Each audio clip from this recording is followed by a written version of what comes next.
না, দেখছি এইভাবে আর জীবন চলবে না। পাড়ার এক এক করে সবার বিয়ে হয়ে যাচ্ছে, আর আমার কিপটে বাপটা আমার বিয়ে দিবার নামই করছে না। আজ কিপটে বাপটাকে গিয়ে বলতেই হবে।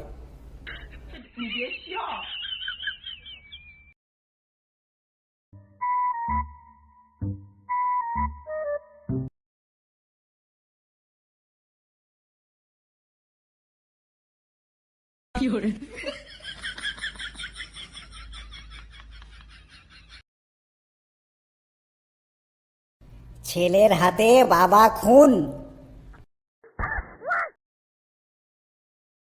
কি দিনকাল পড়েছ এখন। ছেলের হাতেও বাবা খুন হয়ে যাচ্ছে।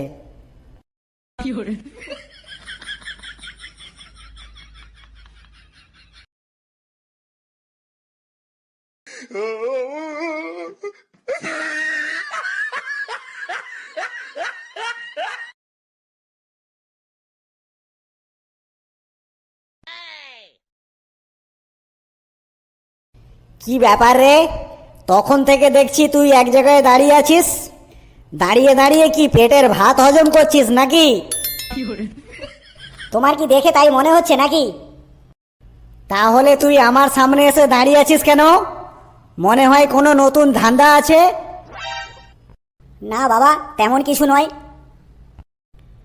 তাহলে আমার সামনে এমন দাঁড়িয়ে আছিস কেন? আবার মনে হয় কোনো নতুন গন্ডগোল পাকাবি, তার জন্য ফোন দিয়ে আঁটছিস। বাবাকে যদি আসল কথাটা বলি, তাহলে বাবা তো এক্ষুনি তেলে বেগুনে জ্বলে যাবে। না বাবা, তেমন কিছু নয়। তেমন কিছু নয় মানে? রোজ রোজ কিছু না কিছু তো একটা গন্ডগোল পাকাবি। ছেলে তো নয় যেন একটা গন্ডগোলের গুডাউন। বাবা, তোমার সাথে আমার একটা প্রাইভেট কথা আছে। এই, তোর সাথে আমার আবার কি প্রাইভেট কথা থাকতে পারে রে? তোর পেটের ভেতরে তো শুধু কুবুদ্ধি ভর্তি। যা বলবি ঝেড়ে বল, নাহলে এখান থেকে কেটে পড়। কি করে বলি আমার এই কিপটে বাপটাকে? বললেই তো এক্ষুনি পরমাণু বোমার মতো বাস্ট হয়ে যাবে। কি রে, তখন থেকে দাঁড়িয়ে দাঁড়িয়ে শুধু বিড়বিড় করছিস? যা বলার বলবি। কি করে বলি? বললেই তো এক্ষুনি পরমাণু বোমটা ফাটিয়ে ছাড়বে। বলছি বাবা, আমি বিয়ে করব।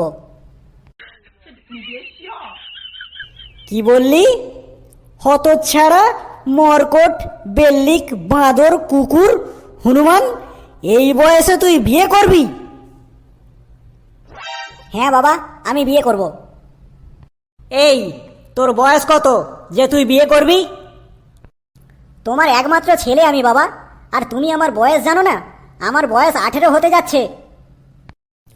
বাঁদর, বেল্লিক, মরকট, 18 হয়েছে তো কি হয়েছে? ছেলেরা এই বয়সে নিজের কেরিয়ারের কথা নিয়ে ভাবে, ভবিষ্যতের কথা নিয়ে ভাবে, আর তুই বাঁদর এই বয়সে বিয়ে নিয়ে ভাবছিস? কবে বিয়ে করবি? কেন বাবা, বিয়েটাও তো একটা কেরিয়ার, এটাও তো একটা ভবিষ্যৎ। এই বয়সে বিয়ে করবো না তো কবে করব? তোমার মতো বুড়ো বয়সে নারকেল পেকে ঝুনো হয়ে যাবে তারপরে। তোর কি মাথা খারাপ হয়ে গেছে? জানিস বিয়ে মানে কত খরচ? খাওয়া দাওয়া, প্যান্ডেল, বাজনা, কত লক্ষ লক্ষ টাকা খরচ। এইসব কোথা থেকে পাবো? এমন কিপটে বাপের পাল্লায় পড়লে জীবনেও বিয়ে হবে না। পেকে ঝুনো হয়ে যাবে, কড়কড়ে হয়ে যাবে, তবু বিয়ে দিবার নাম করবে না। এত কিপটে বাপ আমার। বাবা, পয়সা না থাকলে আমি ব্যাংক থেকে লোন নিয়ে বিয়ে করব, তবু বিয়ে আমি করবই। আর লোনের টাকা না শোধ করতে পারলে ব্যাংকের লোক এসে তোর বউকে নিয়ে চলে যাবে, তখন বুঝতে পারবি। বাবা, আমি তো বড় হয়েছি, এখন আমার সংসার করার একদম উপযুক্ত সময়। আরে বাঁদর, বিয়ে করা মানে কত খরচ। মিষ্টি কিনতে হবে, শাড়ি কিনতে হবে, হল ভাড়া করতে হবে, তারপরে বউয়ের গহনা কিনতে হবে। সব মিলিয়ে তুই তো আমাকে দেখছি দেউলিয়া করে ছাড়বি। বাবা, খরচ হবে বলে কি তুমি আমাকে বিয়ে দেবে না? সারা জীবন কি আমি আইবুড়ো থাকবো? এই, তুই তখন থেকে শুধু বিয়ে বিয়ে করছিস। কত টাকা ইনকাম করিস তুই? এখনো তো বাইরে বেরোলেই তোর পকেট খরচটাও আমাকে দিতে হয়, মোবাইলেও পয়সা ভরে দিতে হয়, জামা প্যান্টও কিনে দিতে হয়, খাবারের পয়সা দিতে হয়। তাহলে তুই বিয়ে করে নিয়ে এলে বউকে কি খাওয়াবি? কেন বাবা, মা তো রোজ বলে আমাদের নাকি কত খাবার ফেলা যাচ্ছে, খাবার নষ্ট হচ্ছে, তারপরে দুপুরের ভাত নষ্ট হচ্ছে, রাতে রুটি নষ্ট হচ্ছে। যেগুলো নষ্ট হচ্ছে সেগুলোই নাই আমার বউ খাবে।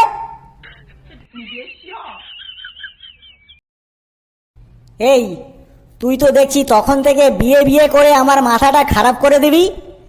তুই তো এখনো বেকার, কিছুই কাজবাজ করিস না। তাহলে মেয়ের বাবা যখন জিজ্ঞাসা করবে যে তুই কি করিস, তখন তুই কি বলবি?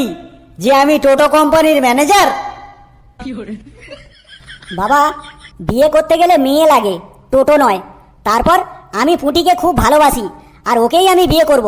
দরকার হলে আমি ওর জন্য জীবন পর্যন্ত দিয়ে দেব। বাঁদর, নিজের প্যান্ট নিজে ভালো করে পরতে পারিস না, আবার ভালোবাসা? তোর ভালোবাসার আর মুরগি পুষার আমি নিকুচি করেছি। বাবা, তুমি কিন্তু তখন থেকে পুঁটির নামে শুধু উল্টো পাল্টা বলে যাচ্ছ। পুঁটি কিন্তু ভালো মেয়ে, ও কোনো খারাপ মেয়ে নয়। আর আমি পুঁটির জন্য সব কিছু করতে পারি। আমি ওকে খুব ভালোবাসি আর ওকেই বিয়ে করব। যদি তুমি ওর সাথে আমার বিয়ে না দাও, তাহলে কিন্তু আমি এই বাড়ি ছেড়ে চলে যাব। তোদের মতো এই বয়সে আমি অনেক প্রেম করেছি, বুঝলি? এখনকার দিনের মেয়েদের ভালোবাসা আর মুরগি পুষা দুটোই সমান। সময় এলে দেখবি তোর ওই পুঁটি জানলা গলে পালিয়ে গেছে, আর তুই সেই জানলার ধারে জানলায় দাঁড়িয়ে দাঁড়িয়ে ভেউ ভেউ করে কাঁদতেছিস। বাবা, তুমি কিন্তু আমার পুঁটিকে নিয়ে আর উল্টো পাল্টা একটাও কথা বলবে না। পুঁটি কিন্তু অন্যান্য মেয়েদের মতো নয়। পুঁটি আমার একদম রূপে লক্ষ্মী আর গুণে সরস্বতী। হ্যাঁ, তোর ওই লক্ষ্মী আর সরস্বতী দেখবি একদিন মা কালী হয়ে দাঁড়াবে, তখন বুঝবি কত ধানে কত চাল।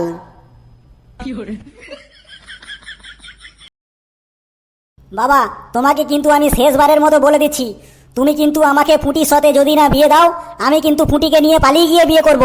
দরকার হলে এক থালায় দুজনে ভাত খাবো, এক কাপড় দুজনে পরবো, গাছতলায় শোবো, তবু আমি পুঁটিকে ছাড়া অন্য কাউকে কোনোদিনও বিয়ে করব না। তুই পুঁটির জন্য নিজের বাবাকে ছেড়ে চলে যাবি? একদিন দেখবি তোর ওই পুঁটি তোকে ছেড়ে চলে যাবে, আর তুই গাছতলায় বসে বসে ঘন্টা বাজাবি। সেই দিন বুঝতে পারবি। বাবা, তুমি কিন্তু সেই থেকে পুঁটির নামে যা ইচ্ছা বলে যাচ্ছ, আমি কিন্তু আর একদম বরদাস্ত করব না। আমিও তোকে বলে দিচ্ছি, শোন, পুঁটিকে বিয়ে করলে আমি তোকে ঘর থেকে তাড়িয়ে দেবো। বাবা, তুমি তাড়িয়ে দিলে আমি পুঁটিদের বাড়িতে গিয়ে ঘর জামাই থাকবো, তবু পুঁটিকে ছাড়বো না। যারা শ্বশুর বাড়িতে ঘর জামাই থাকে তাদের থেকে একটু খোঁজ নিয়ে দেখ যে তারা শ্বশুর বাড়িতে কি কি করে। দেখবি শ্বশুর শাশুড়ি যা বলে চাকর বাকরের মতো তাই করে। ঝাড় দেয়, বাসন মাজে, বাজার করতে যায়, তাকে দেখবি দুদিন পরে পুরো কাজের লোক বানিয়ে ফেলবে।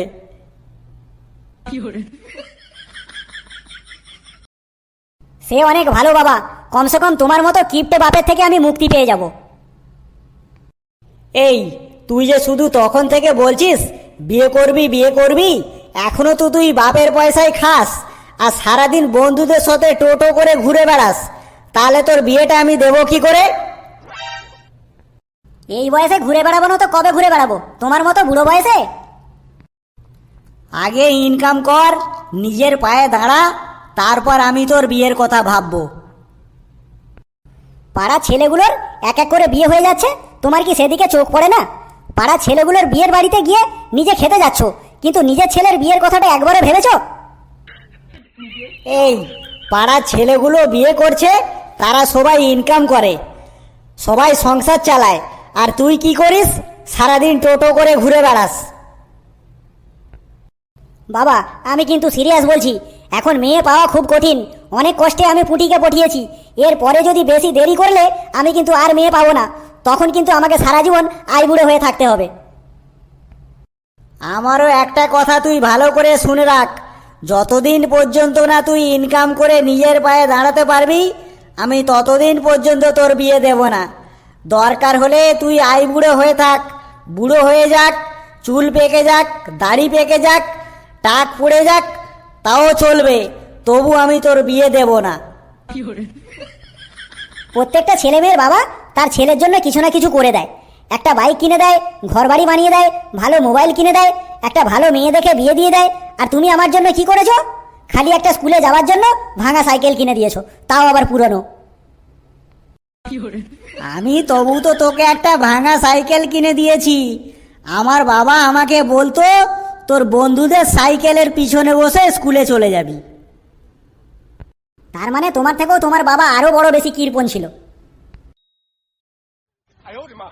বাবা, আমি কিন্তু শেষবারের মতো তোমাকে বলছি, তুমি পুটির সঙ্গে আমার বিয়ে দিয়ে দাও, আর পুটিদের বাড়িতে একটা ঘটক পাঠিয়ে দাও।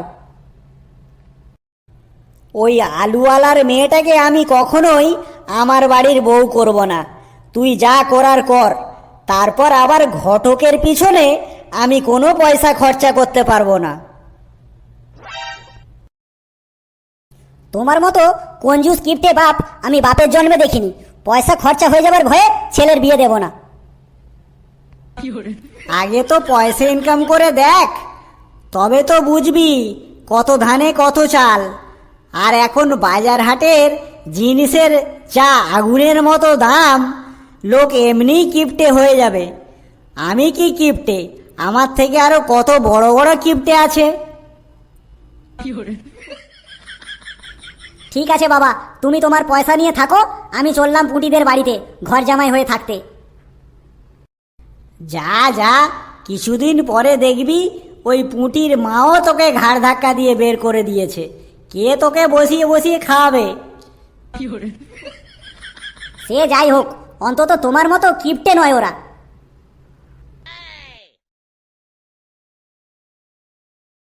বন্ধুরা, কার কার এমন কিপটে বাপ আছে আমাদেরকে একটু কমেন্ট করে জানাবেন। আর ভিডিওটি ভালো লাগলে অবশ্যই একটা লাইক আর একটা সাবস্ক্রাইব করে আমাদের পাশেই থাকবেন। হাসতে থাকুন, ভালো থাকুন, সুস্থ থাকুন, আর বলুন জয় হিন্দ।